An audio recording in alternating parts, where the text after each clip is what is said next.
I um, I didn't know, I didn't have the language at the time, but I think in hindsight, what I would call it is a moral injury. I knew that I felt ashamed of what I had participated in. I knew that I didn't feel proud.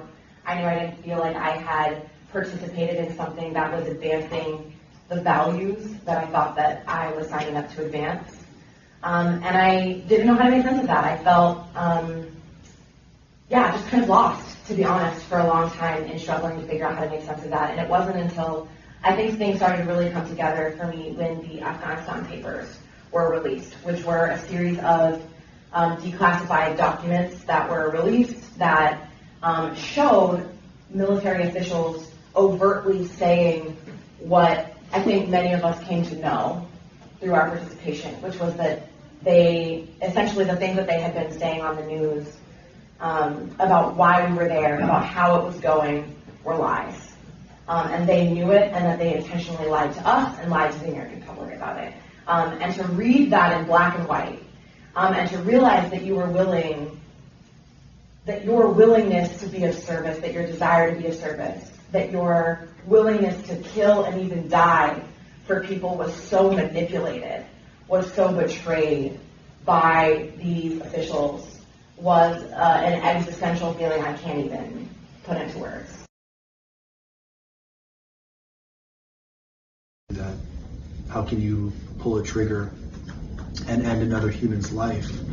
I don't think you grow up having that be natural. You have to kind of be conditioned to do that. Could you talk a little bit more, following up on that excellent question, like I know you weren't in a combat unit, but the dehumanizing techniques that you saw that would allow people to be able to kill other human beings. I mean, the Israeli army calls itself the world's most moral army, for example, which what you said reminded me of that. So what were some of these? And I understand exactly what you're saying. And that's, I don't want to put words in your mouth, but you're saying don't join the military because once you're in, you're part of the machine, right? Then it's very hard to stand out. But what kind of dehumanizing? I mean, like the United States military is the biggest gang in the world, and they literally told us that. What I mean by gang is like there's a fraternity where, you'd always hear in movies, and they even say this in the actual military. Well, I'm just over there looking after my brothers. We got each other's back.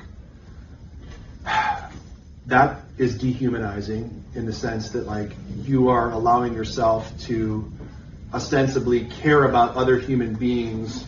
You got their back, but then you're using that as a pretext to carry out, horrible acts of violence.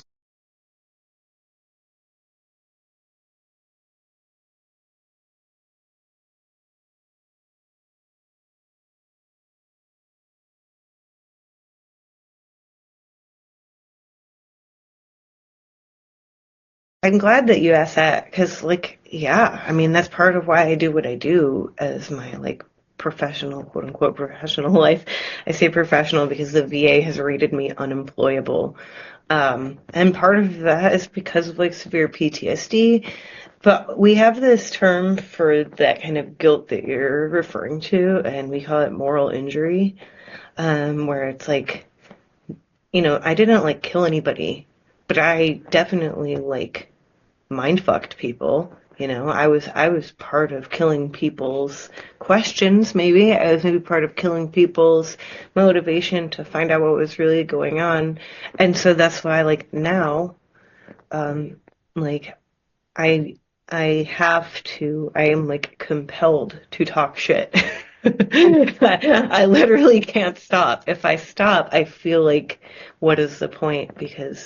And I know that that's also as part of my damage in a way. I can't just go be a civilian. I will feel like I'm not doing enough because of all the damage I did.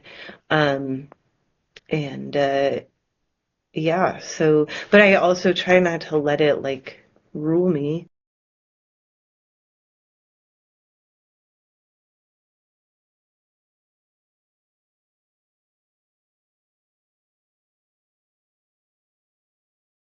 I'll be honest, this is it's a little selfish, but this is my therapy. just like you guys are complete strangers, but it's it helps to like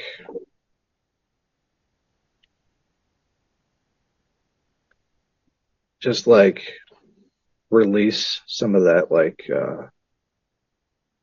some of the stuff that we all keep bottled up because we're told to bottle this up, right?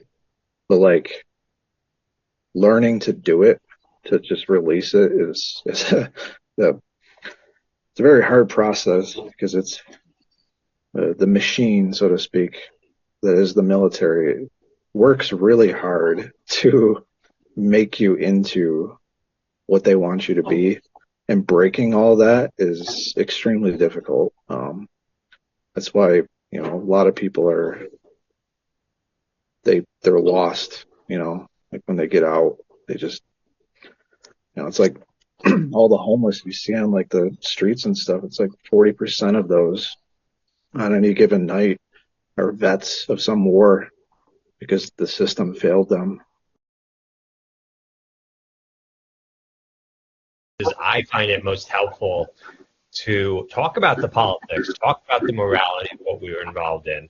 And I think so much of the psychology profession in recent decades, unfortunately, has moved in the opposite direction, where it's a value-free space, a politics-free space. A lot of it is reliant on medical treatments, so treating symptoms, opposed to really dealing with the moral or political causes of all this.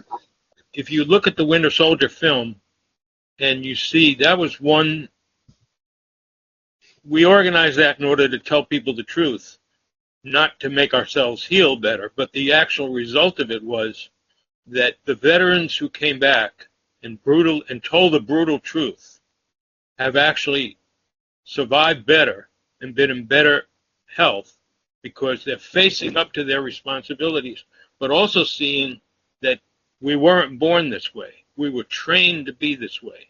And that means you can change your thinking. You can change the way you've been programmed, the way you've been brainwashed. And you can say, you know what? That's not me. And you change your thinking and you open up to people. And that to me is the healthiest way. They are going to come back to Israel and try to fit back into that society and have tremendous problems once they realize among a section of them. Some of them won't change. Some of them will just be stone cold. But for a whole other bunch, they're going to have enormous social problems in their own families as they come to grips with what they actually did to the Palestinian people.